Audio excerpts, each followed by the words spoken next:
और ANSI,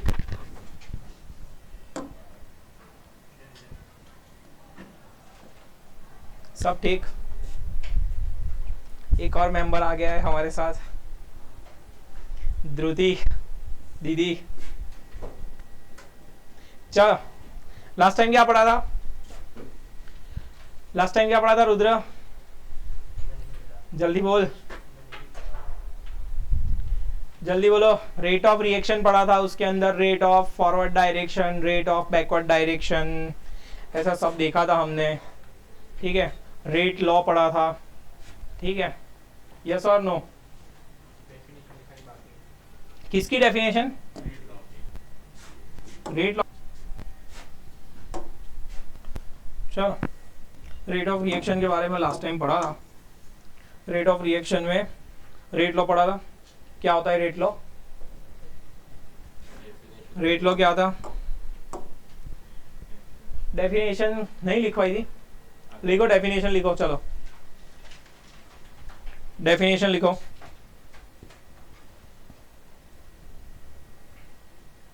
change in molar concentration, change in molar concentration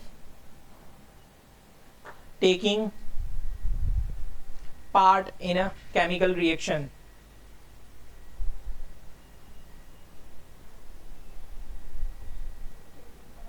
In a chemical reaction for time is known as rate of reaction.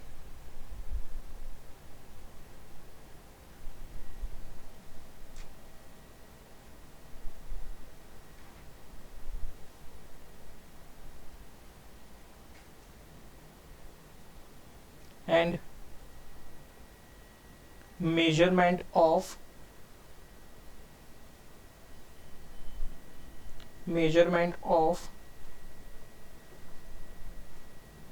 this concentration with respect to all reacting and producing species in a single equation is known as rate law. ऐसा कोई ये general definition नहीं है, ठीक है। Definition कभी पूछते भी नहीं है, ये डायरेक्ट प्रैक्टिकल अप्रोच है कि कैसे इसको काउंट किया जा सकता है। क्लियर है बात है? नया हेडिंग लगाएंगे, factors affecting rate of chemical reaction. Factors affecting rate of chemical reaction.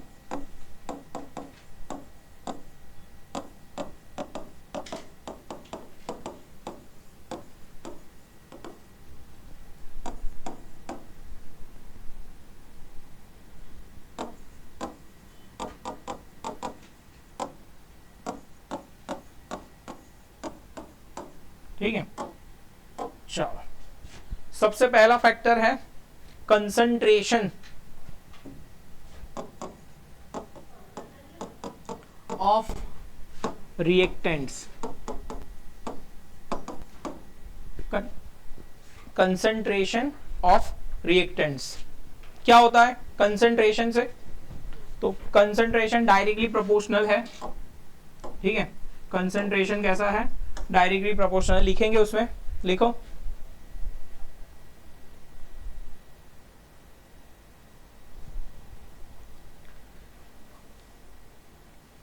when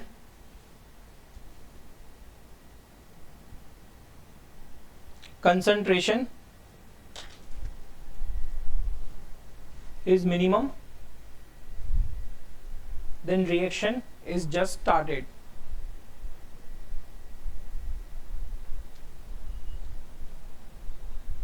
After some time, from different studies,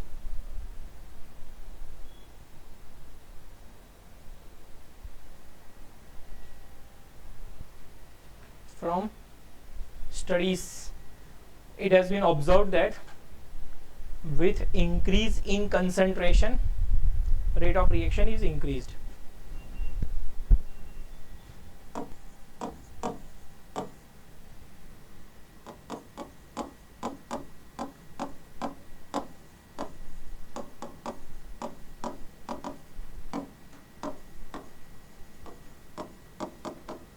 ठीक है, डायरेक्ट प्रपोर्शन में होगा, लिख लेना ये।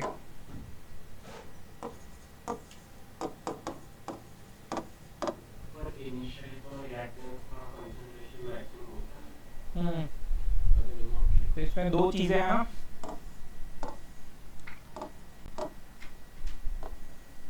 इस तरीके का ग्राफ होगा ना,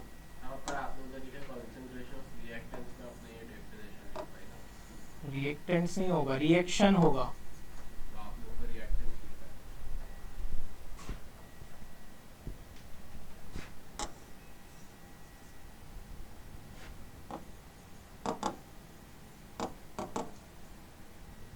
रिएक्टेंट्स एंड प्रोडक्ट्स दोनों ही आता है वैसे, ठीक है, इस तरीके से होता है, फॉरवर्ड एंड बैकवर्ड दोनों ही होता है इसमें भी, और प्रोडक्ट और दोनों पे डिपेंड भी करता है। चलो सेकेंड फैक्टर लिखेंगे टेम्परेचर।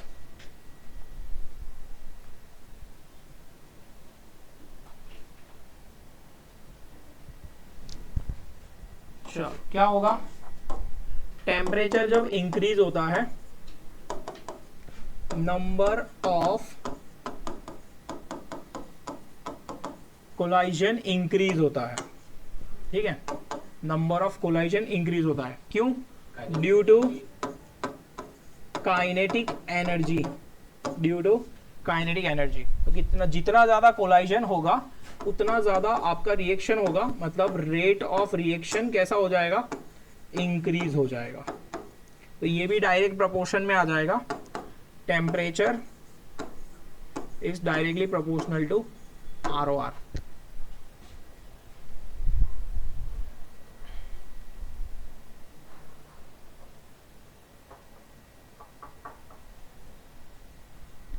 नोट करके लिखेंगे, from observation 10 degree Celsius rise doubles rate of reaction.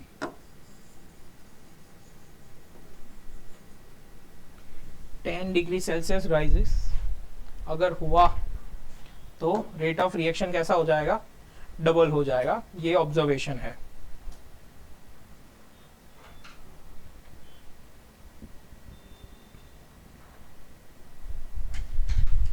चार नंबर लिखेंगे, प्रेजेंस ऑफ कैटालिस्ट।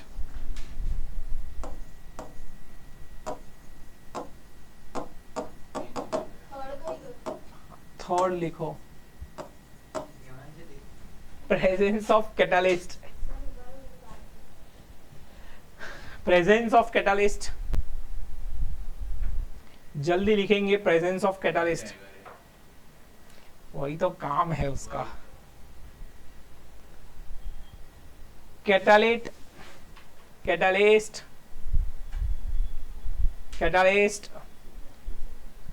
कस्सू लेको नहीं छोड़ने तू लख। Catalyst increase rate of forward reaction and rate of backward reaction simultaneously. Rate of forward reaction and rate of backward reaction simultaneously.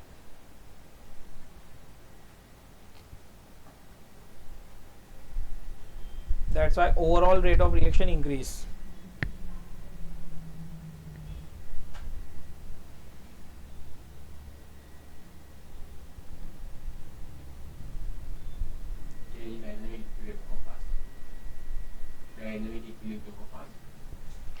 लिखो इसमें note, certain catalyst may have adverse effect, may have adverse effect.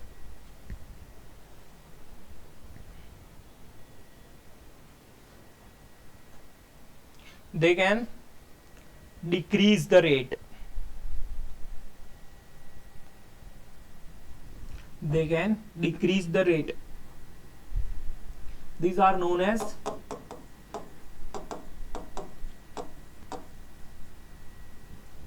inhibitors.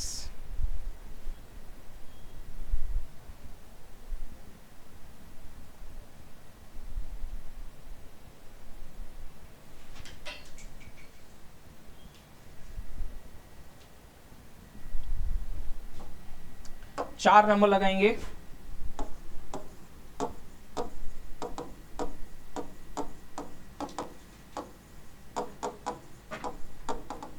Nature of reactants. ठीक है, जो reactant के intermolecular forces week होते हैं वो जल्दी टूट जाते हैं और जल्दी रिएक्ट कर देते हैं। जो रिएक्टेंट के इंटरमॉलिक्यूलर फोर्सेस स्ट्रांग होते हैं वो जल्दी रिएक्ट नहीं कर पाते। ठीक है, तो इसमें भी ऐसा ही है कि रेट उन पे भी डिपेंड करता है कि कैसा नेचर है। जैसे कार्बन मोनोऑक्साइड का कंबशन कराने बैठूं मैं, ठीक है, जिसमें से कार्बन डाइऑक्साइड फॉर्म हो रहा है, तो कार्बन मोनोऑक्साइड इटसेल्फ एक स्टेबल कंपाउंड जैसा है carbon monoxide.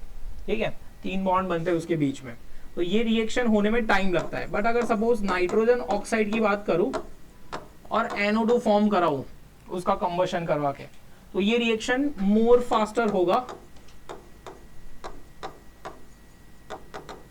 Due to weak intermolecular forces. ठीक है, इसमें ज्यादा स्ट्रॉन्गर है इंटरमॉलिक्यूलर फोर्सेस, तो ये जो रिएक्शन है वो हो जाएगा लेस। ऐसे स्लो लिख देता हूं, लेस फास्टर कैसा लगेगा, स्लो रिएक्शन।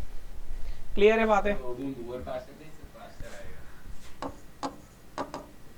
फास्ट लिखो बस, देखना ध्यान से। तो ये उसके स्वभाव पर जाता है, कैसा स्वभाव है। लिखो, चलो मेरा मुंह मत दिखे। 5 नंबर लगाएंगे। एकदम फालतू वीडियो बन रहे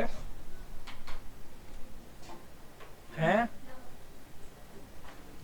सच में एकदम 2-3 तो बहुत फालतू हो गए। ये वीक में ये चैप्टर खत्म करना था।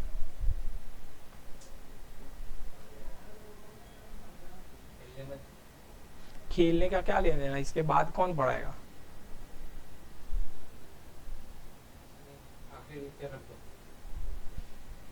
क्या करो?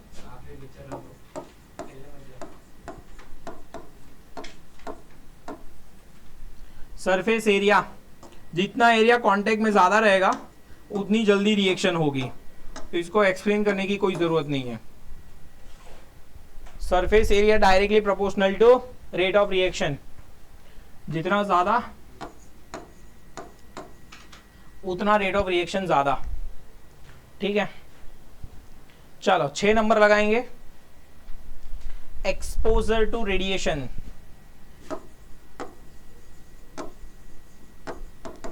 एक्सपोजर टू रेडिएशन,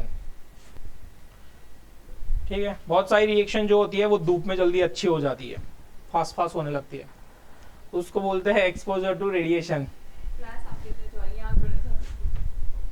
हाँ,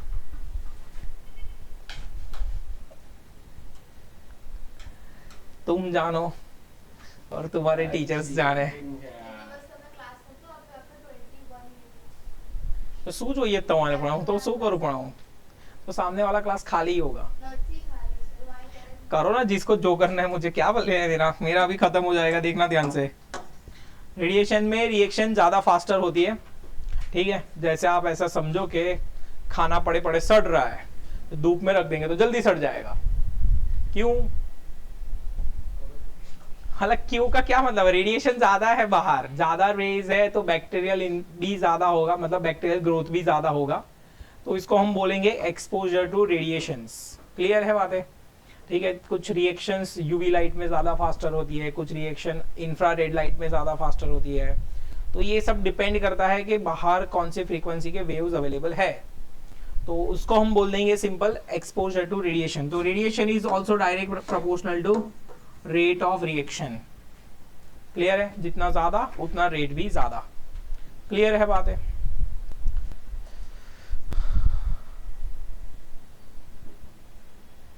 जल्दी कितने बजे आ सकते हो कल?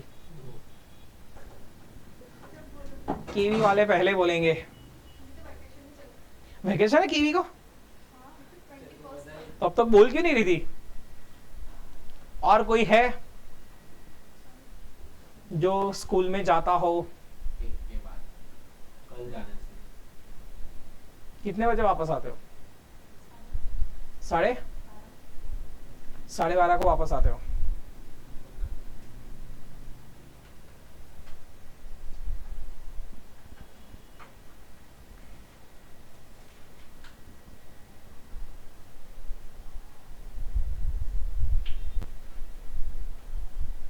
बस तो 2:45 को आ जाना।